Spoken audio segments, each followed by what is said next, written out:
भगवान का नाम जप करने से काम थोड़ा ही ना होता है, काम तो भाग्य से होता है।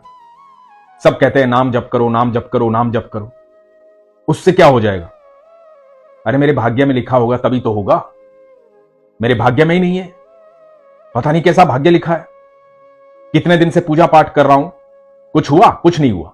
अरे भगवान होंगे तभी तो कुछ होगा ना। क्या आपके भी ऐसे विचार हैं? आप भी ऐसा सोचते हैं? तो ये प्रसंग बड़े ध्यान से सुनिएगा, ये प्रसंग आपकी सोच बदल देगा। हरे कृष्ण दोस्तों, मैं हूं अनुज शर्मा। आप सबने ये सुना होगा कि अजगर करे ना चाकरी, पंछी करे ना काम, दास मलुका कह गए सबके दाता राम। ये ऐसे ही नहीं बोला गया है, ये जिन्होंने बोला है आज उनका प्रसंग आपको सुनाता हूं।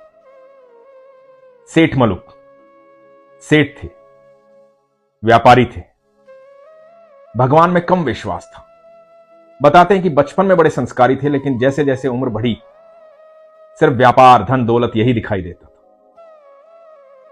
एक धर्मशाला में जाकर के रुके, व्यापार के सिलसिले में गए थे। उसी धर्मशाला में नीचे वाले कमरे में कोई सन्यासी रुके हुए थे, कोई साधु रुके हुए थे। सुबह के 4 बजे थे। इधर जो सन्यासी थे, साधु थे, वो नाम जाप करने लगे, सीताराम सीताराम सीताराम सीताराम सीताराम सीताराम सीताराम सीताराम। नाम जाप चलता रहा। सुबह सुबह की बेला थी। इधर सेठ जी जो है वो अपनी निंद्रा में थे, उनकी निंद्रा खराब हो गई। बड़ा गुस्सा आया। सर्दी का समय था कि कौन सुबह सुबह ये नाम जाप कर रहा है, सीताराम सीताराम सीताराम सीताराम। नींद खराब कर दी मेरी। लेकिन ये साधु जो है लगातार नाम जाप कर रहे थे, सीताराम सीताराम सीताराम सीताराम। सुबह हुई।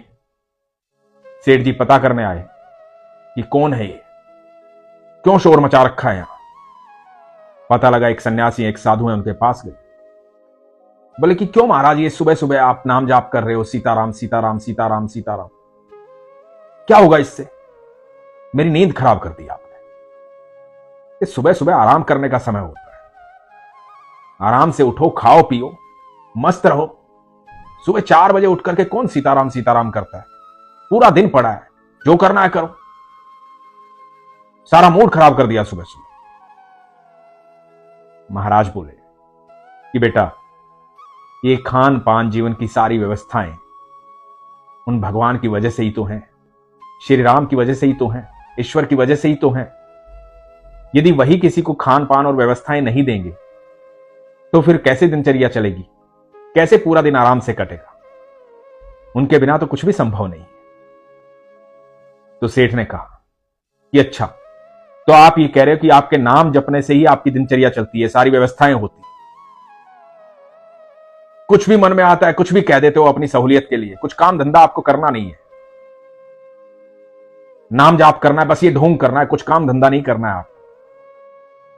ऐसे ही व्यवस्थाएं नहीं बनती, काम धंधा करना होता है, मेहनत करनी होती है। जब मेहनत करते हैं ना तो आपका भाग्य चमकता है, धन आता है, उससे व्यवस्थाएं बनती है। नाम जाप करने से व्यवस्थाएं नहीं बनती।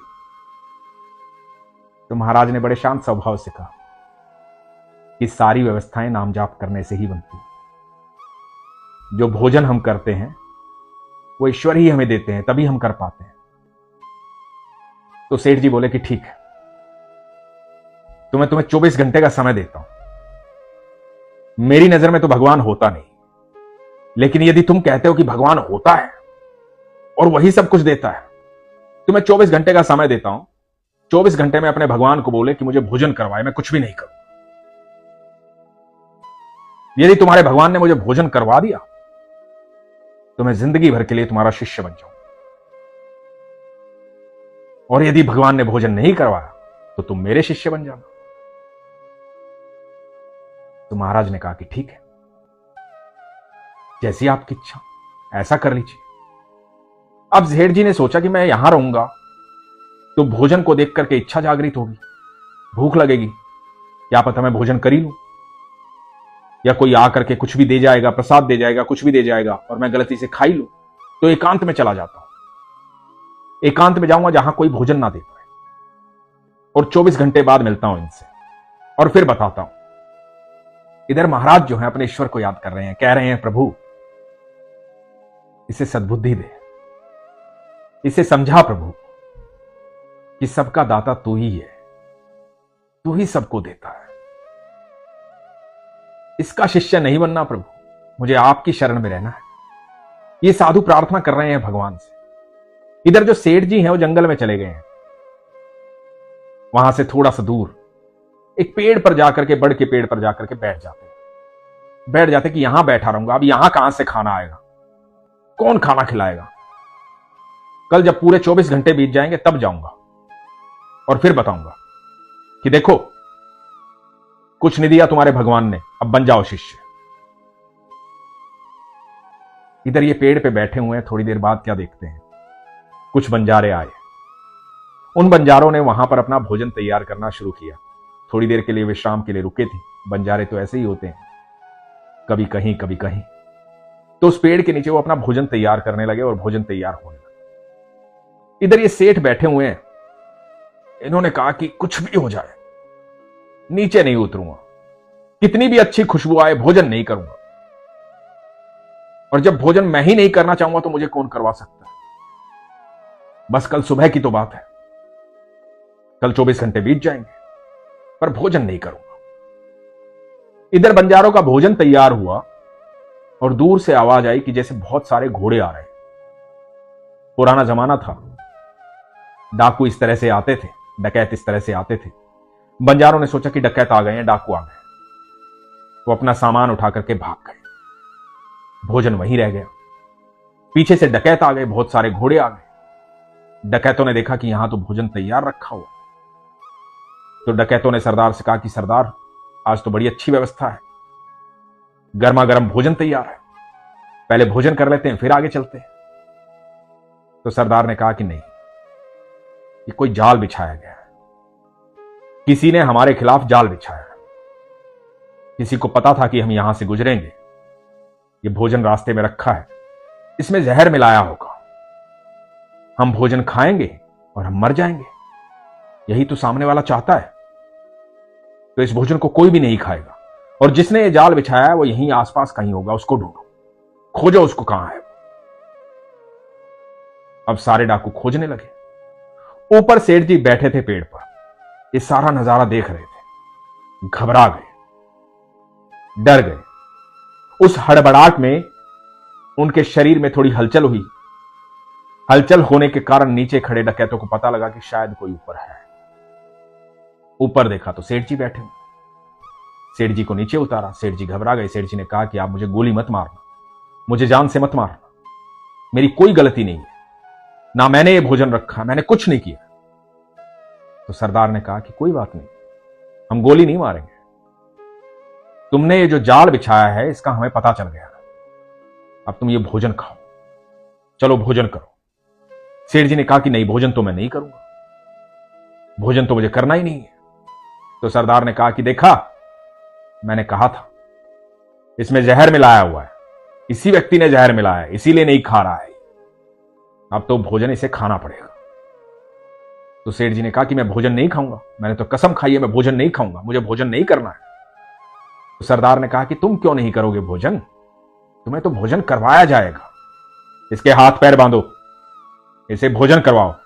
भोजन में विष मिलाता है, हमारे खिलाफ जाल फैलाता है, हमें पकड़ना चाहता है, आज इसकी सारी अकड़ निकालेंगे। और बाकी डाकू सेठ के हाथ पैर पकड़ते हैं और उसे भोजन खिलाते हैं। जब भोजन खा लिया जाता है और सेठ जी को कुछ नहीं होता है, तो डाकुओं का सरदार बोलता है कि इसे तो कुछ भी नहीं हुआ। तो सेठ जी कहते हैं मैंने तो पहले ही आपसे कहा था कि भोजन मैंने नहीं बनाया, ना मैंने रखा है यहां पे, आपने जबरदस्ती मुझे भोजन करवा दिया, इसमें कोई विष नहीं है, विष होता तो मैं मर जाता ना, लेकिन मैं तो आपके सामने हूं। तो सरदार ने कहा कि फिर तुमने क्यों मना किया भोजन करने से, तुमने क्यों कहा कि मैं भोजन नहीं करूंगा। तो सेठ जी ने सारा वृतांत बताया कि किस तरह से मैं धर्मशाला में रुका था, किस तरह से वो साधु वहां पर थे। उन साधु ने कहा कि नाम जाप करने से, भगवान का नाम लेने से हर चीज की प्राप्ति हो सकती है। और मैंने कहा कि नहीं, ये संभव नहीं है, भगवान नहीं होते। और देखिए उनकी बात सत्य हुई। किस तरह से आप आए, किस तरह से मुझे भोजन करवाया। आज मुझे यकीन हो गया कि सबके दाता राम है। अजगर करे ना चाकरी, पंछी करे ना काम, दास मलुका कह गए सबके दाता राम। ये सेठ जी संत मलुक दास जी थे, भगवान के अनन्य भक्त। बताते हैं कि 108 साल तक इस धरती पर रहे, बहुत कुछ लिखा, भगवान के अनन्य भक्त हुए, ईश्वर से बेहद प्रेम करते थे। एक नाम जाप करने की बहस पर पूरा जीवन बदल गया। जो लोग ये कहते हैं ना कि भगवान का नाम लेने से, आराधना करने से कुछ नहीं होता, उनको मैं कहता हूं एक बार विश्वास करके तो देखो। आपका नाम जाप करने से आपके शरीर की ऊर्जा सकारात्मक हो जाती है।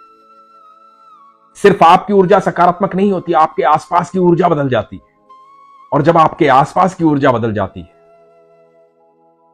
तो ऐसी कोई चीज नहीं होती जो असंभव होती है, क्योंकि मेरे ईश्वर के शब्दकोश में असंभव शब्द ही नहीं।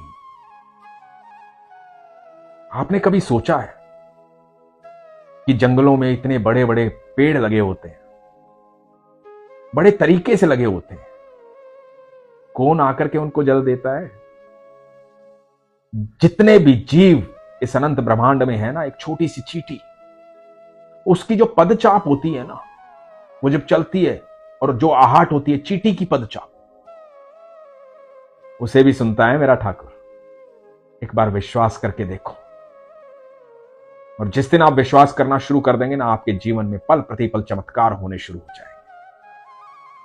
क्योंकि चमत्कार तो हर पल हो ही रहे हैं, लेकिन आंखों के सामने अविश्वास का पर्दा है। जैसे ही अविश्वास का पर्दा हटेगा और विश्वास नेत्रों में जागृत होगा, मन में जागृत होगा, आपकी दृष्टि में वो क्षमता आ जाएगी कि आपको ये सारे चमत्कार दिखाई देने शुरू हो जाएंगे।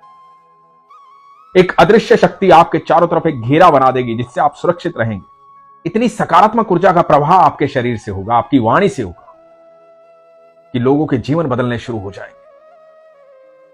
आपके चेहरे पर एक अद्भुत तेज आएगा, आपकी ऊर्जा में वो क्षमता आ जाएगी कि आपसे मिलकर के कितना भी नकारात्मक व्यक्ति हो, सकारात्मक हो जाएगा। क्योंकि जब आप ईश्वर के करीब जाते हैं तो ईश्वर की ऊर्जा से जुड़ जाते हैं, आप ईश्वर के प्रिय हो जाते हैं, ईश्वर आपको सारी क्षमताएं प्रदान करते हैं। इसलिए एक बार विश्वास करके देखिए, फिर देखिए हर पल चमत्कार। इसीलिए हमेशा कहता हूं, अपने विश्वास को मजबूत रखिए, अपना ख्याल रखिए। हरे कृष्ण।